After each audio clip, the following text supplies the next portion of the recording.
Hello, my name is David O'Brien.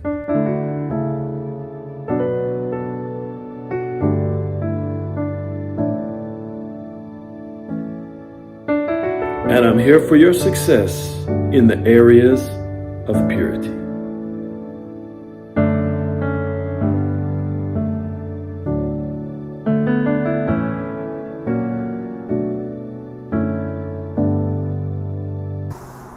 Hello and welcome back to the Purity Forum broadcast. My name is David O'Brien. I am your bondage breaker and I am the Purity Doctor. And I'm here in Hollywood right now, glad to walk on this unique, famous street with a message for you. And that's what really matters to me, is the message. And I want to talk to you about the origin of beauty.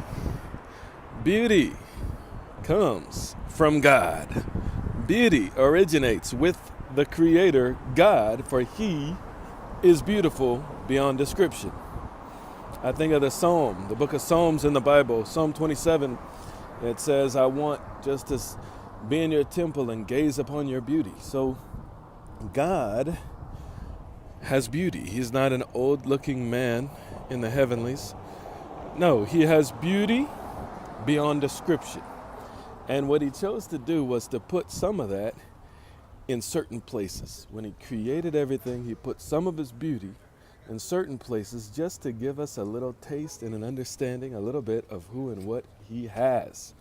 What He has, who He is, what He's like, as far as His image, because it's beautiful. It's not only beautiful, but beauty is part of what He has.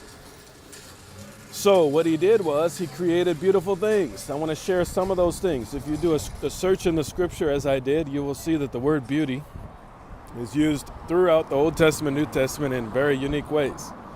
And it really expanded my thinking when I did this, because I came to understand that whereas I had thought that God made men handsome or strong, really, I thought He put His strength into men and beauty into women. I realized when I looked in scripture that that's not true.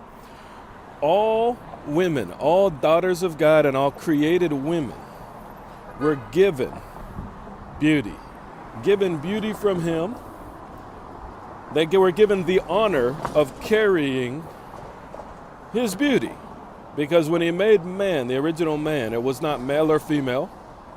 The original man had Adam and Eve spirits inside of it, or him, I guess you could say. And the name was Adam, but He separated Eve out from Adam and gave her beauty.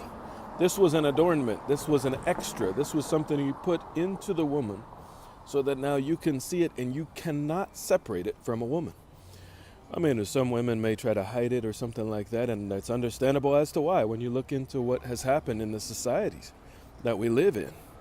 But He put His beauty there, and it can only be observed. It can't really be removed. It wasn't put there by humans. It's very interesting. But He also put beauty in other things also. If you look, like I said in scripture, you find out that He put beauty in clothing. You can find beauty in clothing. You can find beauty in nature. And you can find beauty in men. And the scripture talks about certain men that are beautiful. For example, it says that King David, when he went to attack Goliath actually mocked him because he was beautiful. King David had beauty. That's undeniable when you look in scripture that some men have beauty. But it's not to the degree that women have it. God gave more to women. And all women have beauty. Some men have some beauty, okay? But then there's beauty in creation, in swans, for example. You can find beauty in various forms, various places. Why did God give it? It's because it's valuable. Because it's unique, it's special. It's part of what He looks like. He made man in His image, and that includes beauty. It also includes other things. So beauty is very, very, very valuable. You're looking at a reflection or as part of God. You're looking at part of what God looks like when you see the beauty that He's put into people. All right, so now what do you do with it? Remember, it's a scene, it's an analogy, it's a part of what God looks like. So you appreciate it. You appreciate it. Beauty is to be appreciated. Beauty is to be recognized. It's to be enjoyed. Art has beauty in it. Should simply be enjoyed, appreciated, sometimes celebrated, put up on the wall, displayed. Beauty is to be displayed. When you have beauty, display it. Okay? So beauty is not dangerous. Beauty is there's no problem. But I want to share with you that the only way it becomes dangerous is that the Bible talks about detestable beauty. That's beauty that's used to trap people or hurt people or distract people from God. See, God gave beauty. The purpose is to show a bit of what he looks like. But it's possible to take that, which should make us think of God or at least understand God a little bit, and actually make it the end, and that becomes a dead end. It's possible to take the beauty that he put into anything and turn it into an idol as if it's God. No, it's not God. It's just carrying a little tiny, teeny bit of what God looks like. No, we're to worship God and appreciate beauty and recognize the value. It's very valuable. But God actually has something better than beauty. You see, beauty is the image. Beauty is part of, I should say, the image of God, the Creator. God created beauty. He created cuteness. He created all kinds of good stuff. Everything good you can find in nature came out of God. However, it is image of God, not likeness. There's the image. There's also the likeness. The likeness of God. The likeness of God has to do with what he is, his character, his inner being, his heart, his love, all those things. That is the substance. That's the important substance that he is. And that's the higher value.